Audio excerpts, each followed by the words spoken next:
दोस्तों, शास्त्रों में भगवान शिव को सृष्टि के विनाशक के तौर पर दर्शाया गया है, परंतु साथ ही यह भी बताया गया है कि स्वयं शिव ही एक नई शुरुआत भी कर सकते हैं। इसलिए आज मैं आपको महादेव द्वारा बताए गए कर्म के 7 सिद्धांतों से रूबरू कराऊंगा।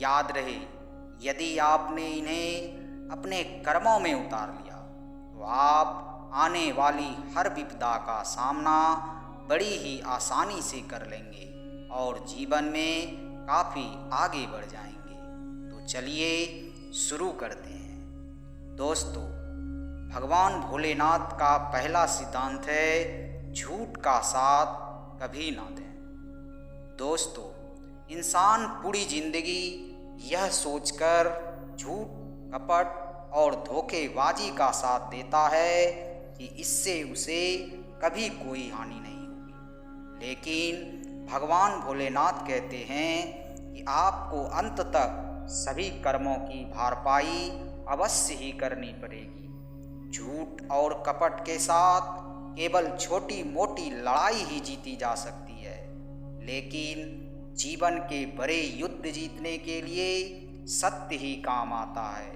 इसलिए हमेशा न्याय का साथ देना चाहिए। दोस्तों, भोलेनाथ के अनुसार दूसरा सिद्धांत है ब्रह्म ज्ञान की खोज। दोस्तों, इस विश्व में हर व्यक्ति को पूरा ज्ञान नहीं होता है, लेकिन सभी के पास किसी ना किसी चीज का ज्ञान अवश्य होता है।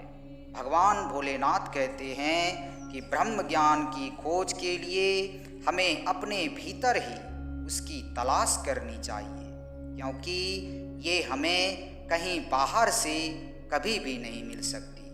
इसलिए अपने अंदर झांककर ब्रह्म ज्ञान की खोज अवश्य कर लें। इससे आप काफ़ी सुखी एवं संपन्न हो जाएंगे। दोस्तों, महादेव का तीसरा सिद्धांत है भ्रम से बचें। जी हाँ दोस्तों, भोलेनाथ ने अपने कर्म के सिद्धांत में इस बात का वर्णन किया है कि यदि किसी व्यक्ति की खुशियाँ किसी भौतिक पदार्थ से जुड़ी हुई है तो वह खुशी उस व्यक्ति के लिए मात्र एक भ्रम है, क्योंकि वह वस्तु नश्वर है जिसका अंत होना निश्चित है। इसलिए व्यक्ति को भौतिक आकर्षण से सदा बचकर रहना चाहिए, यानी किसी भी व्यक्ति को भौतिक आकर्षण में कभी भी नहीं आना चाहिए। कुल मिलाकर कहें तो किसी भी वस्तु के लिए खुशी जाहिर करना ये सर्वथा गलत है। इसलिए आपको किसी वस्तु के लिए खुशी कभी भी जाहिर नहीं करना चाहिए। दोस्तों, भोलेनाथ का चौथा सिद्धांत है कि वास्तविक खुशी को ढूंढने का प्रयास करें। जी हाँ दोस्तों, व्यक्ति हर काम अपनी या अपने परिवार की खुशी के लिए करता है, जबकि वास्तविक खुशी को किसी सीमा में बांधकर नहीं रखा जा सकता।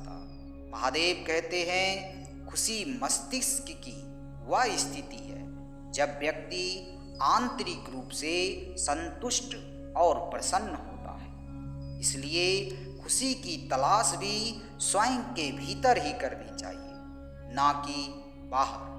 दोस्तों, भोलेनाथ का पांचवा सिद्धांत है कि पानी से सीखें ये गुण। दोस्तों, भगवान भोलेनाथ ने अपने कर्म के 5वें सिद्धांत में कहा है कि व्यक्ति को पानी की तरह निराकार रहना चाहिए। जैसे पानी को किसी भी बर्तन में डाला जाए तो वह उसी का आकार ले लेता है। इसलिए यदि व्यक्ति पानी का यह गुण अपना ले तो वह अपने आप को किसी भी परिस्थिति के अनुसार ढाल सकता है। ऐसा करने से आपकी खुशियाँ भी कभी क्षण भंगुर नहीं होगी और आप हमेशा खुश रहेंगे। दोस्तों, भगवान भोलेनाथ का छठा सिद्धांत है, सही से करें अपने इंद्रियों का प्रयोग। दोस्तों, कहा जाता है जब व्यक्ति का मस्तिष्क शांत होता है तो इसका हृदय, उसकी भावनाएं उसके नियंत्रण में होती है। इससे वह अपने मन की आवाज को अच्छे से सुन व समझ सकता है। अतः यह जरूरी है कि व्यक्ति की इंद्रियां उसके बस में हो। जब व्यक्ति की इंद्रियां उसके बस में रहेगी तब वह उनका अपने अनुसार प्रयोग अवश्य कर पाएगा। दोस्तों, भगवान भोलेनाथ का आखिरी सिद्धांत है ईश्वर में विलीन हो जाना। दोस्तों, भगवान शिव द्वारा बताया गया कर्म का यह आखिरी सिद्धांत सबसे महत्वपूर्ण है। मनुष्य जीवन का वास्तविक उद्देश्य उसी परम सत्ता में विलीन हो जाना है जहाँ से उसकी उत्पत्ति हुई है, अर्थात ईश्वर। ऐसा तभी संभव है जब सभी सिद्धांतों का जीवन में अनुसरण किया जाए। इसलिए आपसे रिक्वेस्ट करते हैं कि आप अपने जीवन में इन सारे सिद्धांतों को अपनाएं, फिर देखें आपके जीवन में कैसा बदलाव आता है। दोस्तों, मुझे आशा नहीं बल्कि पूर्ण विश्वास है कि आपको यह जानकारी अच्छी लगी।